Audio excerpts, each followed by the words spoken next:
Bonjour à tous, donc nous sommes à la deuxième vidéo. J'espère que la première vidéo, enfin j'ai eu des bons retours, hein. La première vidéo a été bien perçue par tout le monde a été enchanté de la faire.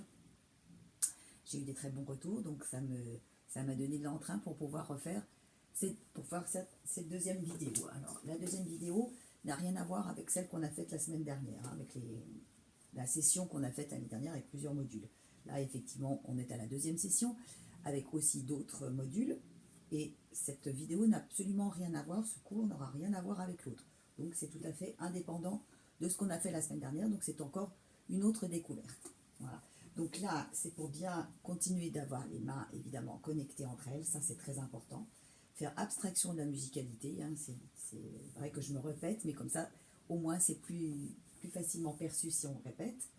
Et surtout, là, on va utiliser l'aspect visuel en essayant de bien faire appel à l'éveil de la pulpe des doigts. Parce que le pianiste, lui, il se sert surtout de la pulpe des doigts. Et c'est ça qui va faire qu'il va interpréter un morceau d'une façon ou d'une autre. Donc, l'éveil de la pulpe des doigts pour être bien en connexion sur les touches. Bien. Alors, donc, je vous ai envoyé par PDF des petites partitions dont on va se servir à la fin du cours. Là, je vous expliquerai. Pour l'instant, on va s'occuper. Donc là, j'ai appelé ce cours les mains jumelles. Donc elles sont jumelles. Des fois, elles vont être ensemble. Des fois, elles ne vont pas être ensemble. Des fois, elles vont se fâcher. Elles vont se séparer. Elles vont revenir. Mais il a bien fallu que je trouve un titre à cette vidéo. Donc j'ai appelé ça les mains jumelles. Donc là, on va commencer par obtenir deux mouvements différents. Je vais d'abord expliquer ce que c'est que le mouvement parallèle. Alors le mouvement parallèle, c'est quand on fait les mains qui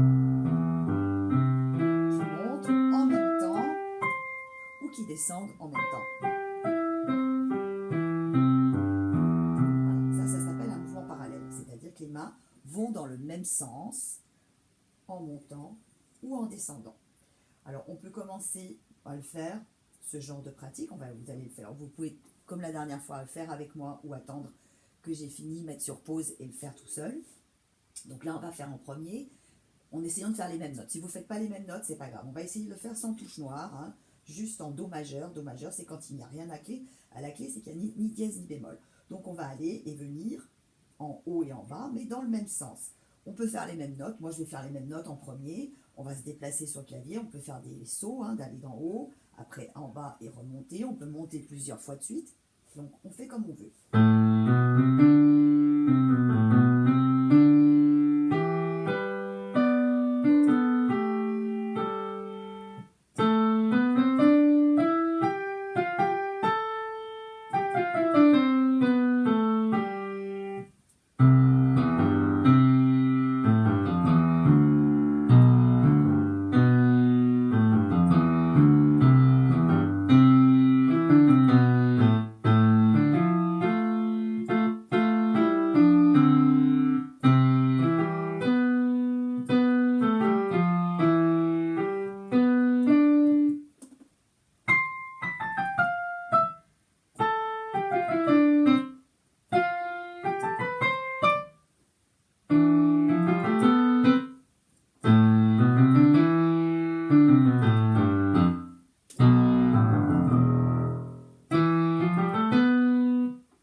C'était la première session.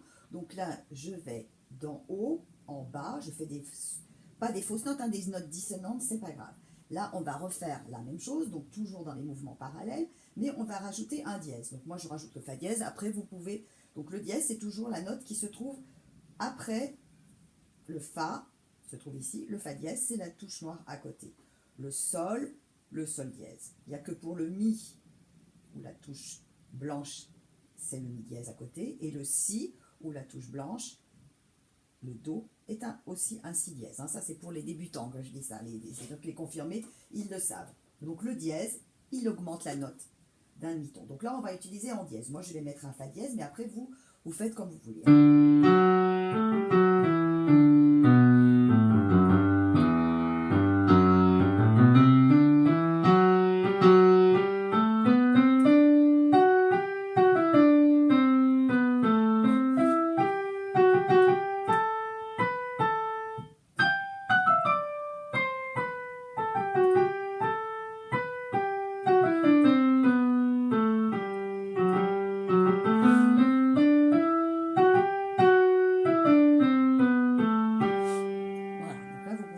essayer. Je vais aussi essayer avec un si bémol. Donc le bémol, ça baisse la note. Donc le si, moi j'ai utilisé le si bémol, le si est ici. Le si bémol, c'est la touche noire juste avant. C'est pareil pour les deux notes blanches qui se touchent. Le fa bémol se trouve à la touche blanche juste à côté.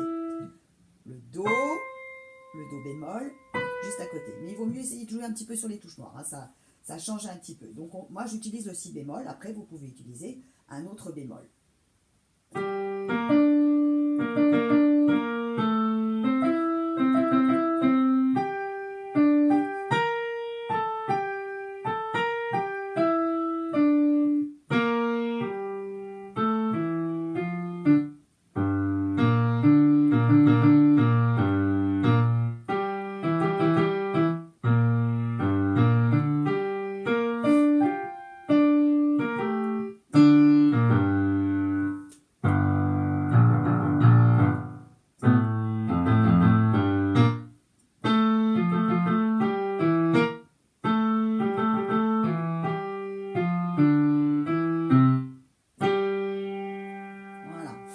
On commence déjà un petit peu à raconter une histoire, même si on peut l'utiliser avec, par exemple, la main droite ou la main gauche, par exemple, qui n'utilise pas de dièse, et la main droite qui utilise des dièses. On n'est pas obligé d'utiliser les mêmes notes. Je vais vous le montrer. Donc, je vais jouer sur certaines notes avec la main gauche, et avec la main droite, je vais jouer sur d'autres notes. Donc là, ça va être un peu plus dissonant, hein.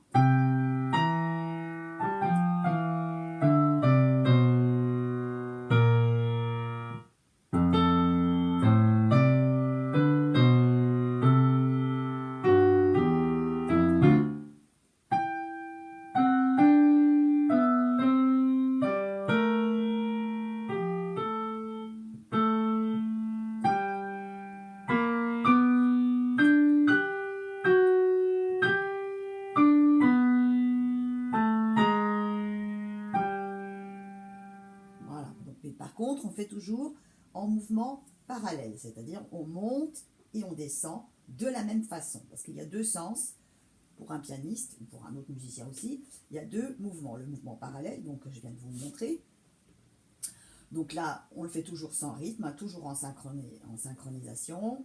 On va dans les tonalités qu'on veut, avec des dièses, avec des bémols, pas de souci. Maintenant, on va faire la même chose, donc on va reprendre comme le premier module qu'on a fait avec les mouvements parallèles, sauf que là, maintenant, on va aller en mouvement contraire, donc le mouvement oblique, c'est-à-dire que si une main descend, l'autre va monter, et inversement, si la main descend, l'autre va monter. Donc, moi, je me repère par rapport à mon clavier, donc je me mets bien au milieu du dos, et je vais me servir comme si c'était un miroir. Vous avez l'impression d'avoir un miroir, c'est-à-dire qu'une main va faire la même chose.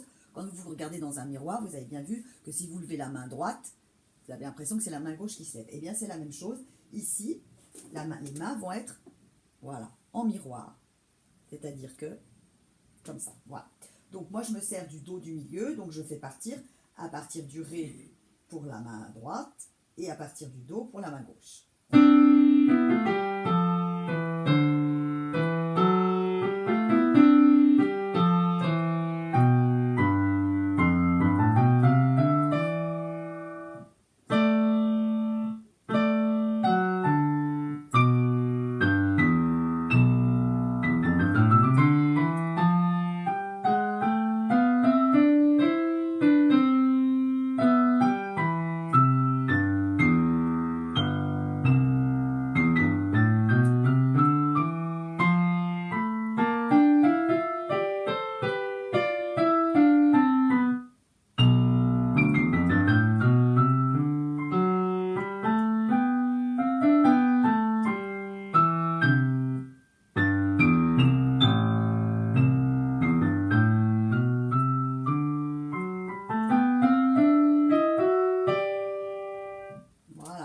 Donc là, c'est pareil, vous faites comme vous voulez, vous utilisez les notes que vous voulez. Le tout, c'est l'intention de donner le son. Parce qu'on peut jouer voilà, sans une intention aucune, ça ne donne rien. Et quand je fais ça, alors que si vraiment, mentalement, je me prépare, même si les notes vont être complètement farfelus, hein, c'est pas grave, c'est pas ça, c'est le visuel qui compte. C'est comme si on était en train de faire un dessin pour obtenir un aspect musical. C'est plus le dessin, c'est plus l'aspect visuel que vous devez avoir plutôt que l'aspect sonore. L'aspect sonore, il faut s'en débarrasser. Comme un enfant qui, finalement, quand un enfant n'a jamais entendu de son, il s'en fiche que les sons soient dissonants ou consonants. C'est pas grave. Il s'en fiche complètement, il n'a pas l'oreille formée. Tandis que les grands enfants, les adultes et tout ça, ont l'oreille formée. Donc dès que ça coince, dès que les notes dissonnent, ça coince dans notre mental. Il faut absolument se débarrasser de ce genre d'a priori qu'on peut avoir. Donc, quand on donne l'intention de jouer, même si c'est fort ou pas fort, hein, je regarde bien ce que je fais.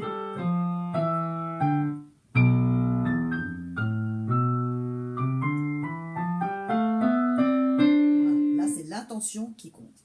Bien, maintenant qu'on a vu ces deux mouvements, le mouvement parallèle et le mouvement oblique, eh bien qu'est-ce qu'on va faire? On va mélanger ces deux.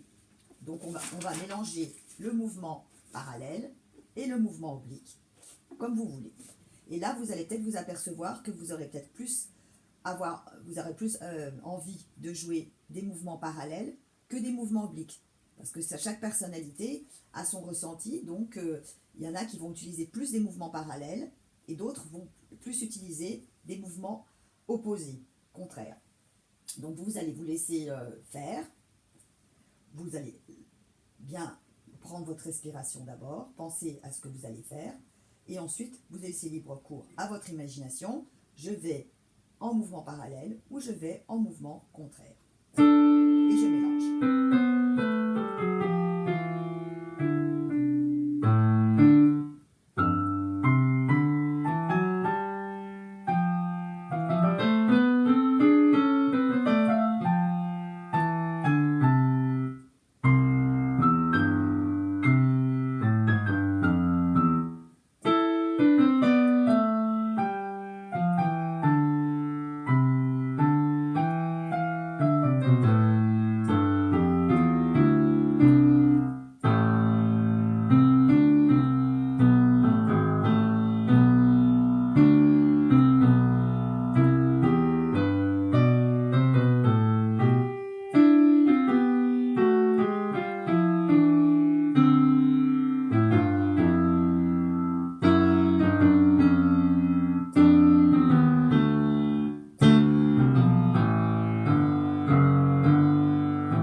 Voilà. Donc, on ne cherche pas à savoir c'est beau, c'est pas beau, on s'en fiche, c'est l'intention physique. Dans l'émission du son, il faut être présent et convoquer vraiment ces sensations pour jouer de nouveau sur les mains pour qu'elles soient bien connectées.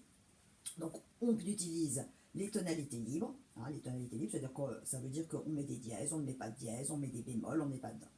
Bien, donc vous faites comme ça, comme bon vous semble, mais le principe, c'est de l'intention physique. Hein, c'est de se donner le corps qui doit participer au jeu du piano. Voilà. Donc maintenant, on va faire le troisième module. Là, on va faire intervenir le rythme.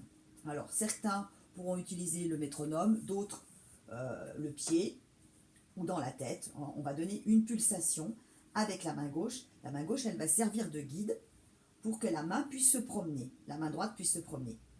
Donc, il va bien falloir ressentir.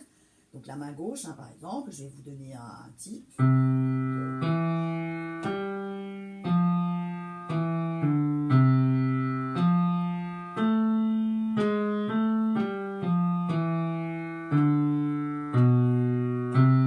exemple, je vais faire ça. La main droite, elle va donc accompagner cette main gauche, mais vous allez bien essayer de comprendre que certaines fois, elle va tomber avec la main gauche, qui elle va garder sa pulsation, hein, et des fois, elle ne tombe pas en même temps. Donc il faut pas écouter ce que je joue, mais ressentir ce que vous allez jouer. Il ne faut pas juger ce qu'on fait. Pas grave si vous faites des sons dissonants, c'est pas gênant. Donc je prépare ma pulsation à la main gauche. Et je vais faire intervenir ma main droite.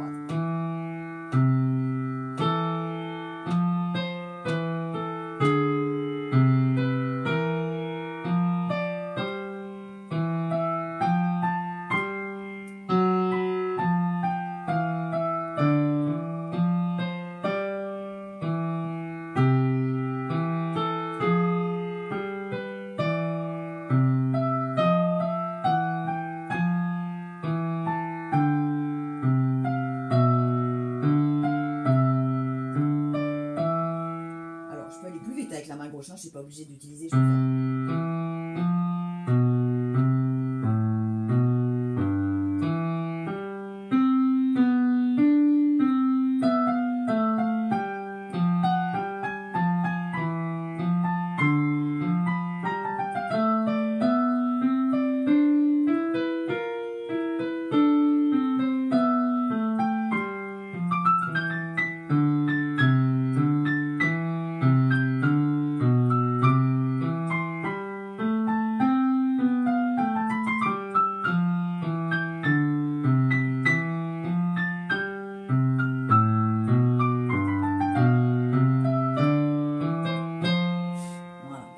Allez rester tout le temps à faire la même pulsation. Bien, ensuite, là, donc on va faire un genre de jeu, ça s'appelle du contrepoint. Donc le contrepoint, c'est la main gauche va suggérer un rythme et une petite mélodie, et la main droite va lui répondre. Donc vous allez faire des questions et des réponses entre la main droite et la main gauche. Donc, en changeant les pulsations, évidemment. Donc, un coup, c'est la main droite. Donc, la main gauche, on peut la faire intervenir et la main droite suit le chemin, ou inversement. Donc, je vais vous montrer.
Vous pouvez aussi, pareil, hein, vous le faites avec moi, ça peut faire un espèce d'écho, ou vous pouvez mettre sur pause et après utiliser le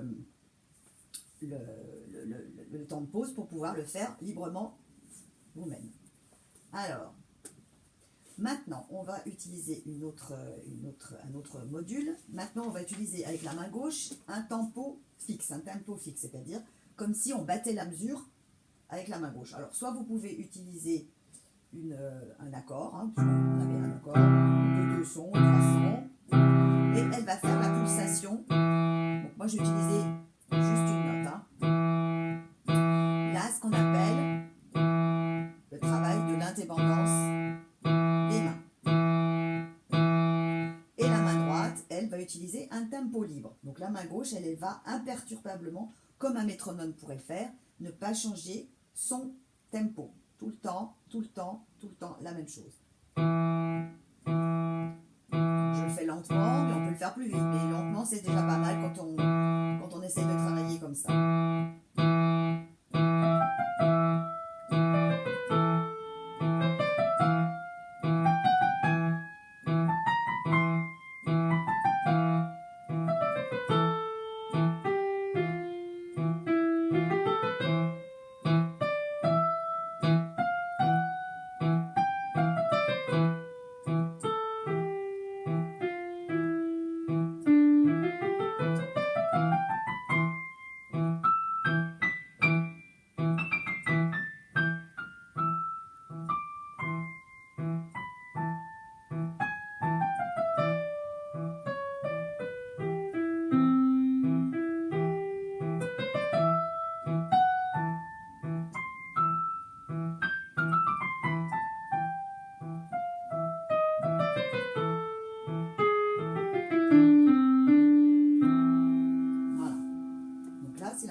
les deux mains.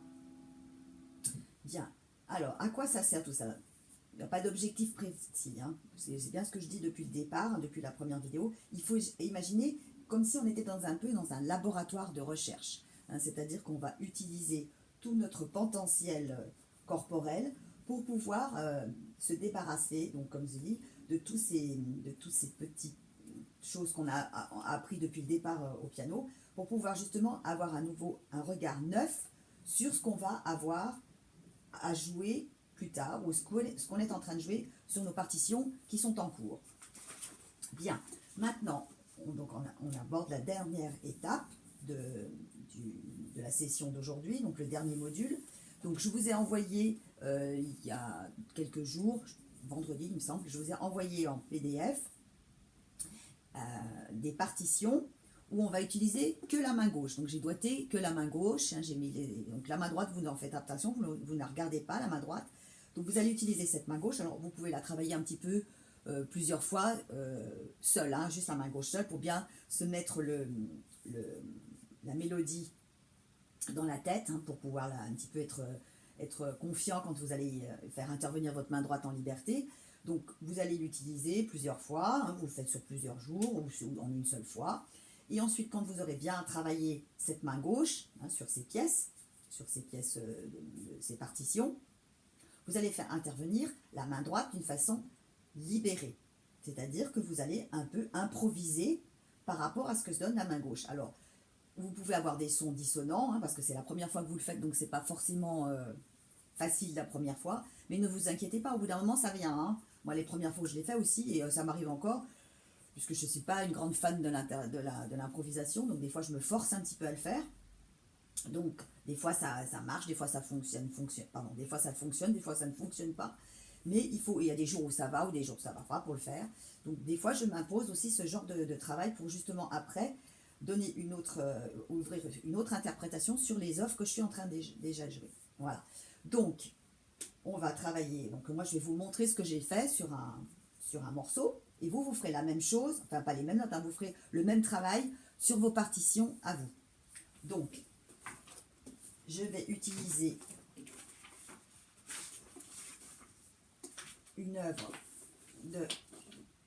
du compositeur contemporain qui s'appelle Ludovico Einaudi. Il avait notamment écrit, il écrit notamment des musiques de films, notamment pour le film, le film, je me souviens plus, Intouchable, voilà. Donc là, je vais me servir de deux lignes qu'il a sur sa partition qui s'appelle, c'est un adagio. Donc j'ai utilisé une dizaine de mesures, et sur cette dizaine de mesures que j'ai joué à la main gauche, donc je vais vous jouer à la main gauche pour vous montrer, je vais faire intervenir la main droite d'une façon libre. Voilà, donc après vous ferez la même chose sur vos partitions. Donc je vous joue d'abord le morceau, juste la main gauche.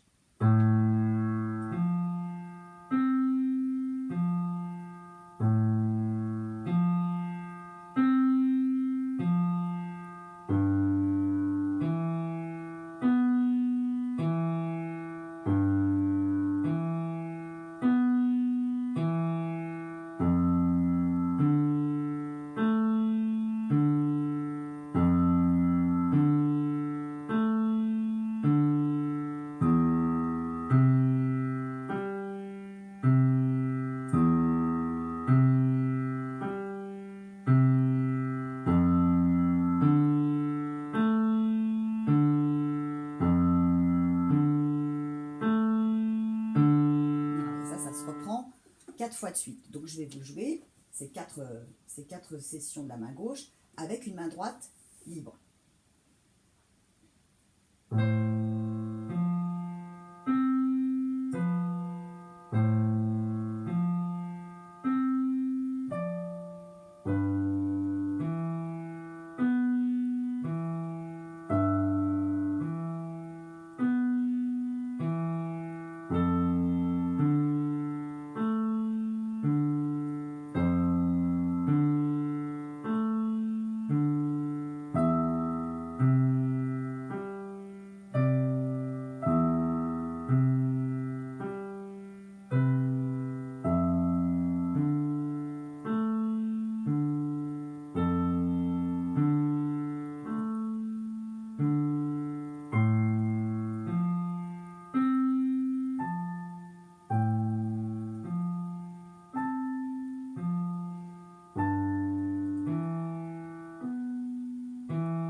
ça c'est ce que j'ai fait sur mon... Alors après, vous pouvez l'écrire si vous avez envie d'écrire ce que vous avez improvisé. Vous me contactez et puis moi je vous envoie par PDF des partitions vierges, enfin des feuilles de musique vierges pour que vous puissiez écrire votre petite interprétation. Voilà. Donc, j'espère que vous pouvez aussi vous faire un plan hein, qui corresponde à votre niveau. Hein, vous dites, voilà, aujourd'hui je vais me faire ça, je vais faire ça par rapport à la vidéo que je vous ai faite. Là. Vous pouvez vous faire un plan comme un plan de recherche. Hein, de recherche, je vous ai dit, c'est comme un laboratoire où on expérimente. Hein, c'est des expérimentations qu'on fait pour pouvoir justement être en phase quand on joue son propre morceau que le professeur nous a donné ou qu'on a voulu déchiffrer et qu'on connaît bien. Donc c'est vraiment quelque chose comme si on le voyait différemment les choses, ça évite la répétition de dire « Ah, je vais travailler mon morceau, bien je vais le jouer de cette façon-là, bah tiens, je pourrais le jouer de cette façon-là, vu que je me suis débarrassée de certaines contraintes. » Voilà. Donc j'espère que vous allez vous faire plaisir avec cette deuxième vidéo. Je vous souhaite une belle journée et je vous donne rendez-vous à la vidéo numéro 3. Voilà, bonne journée, à bientôt.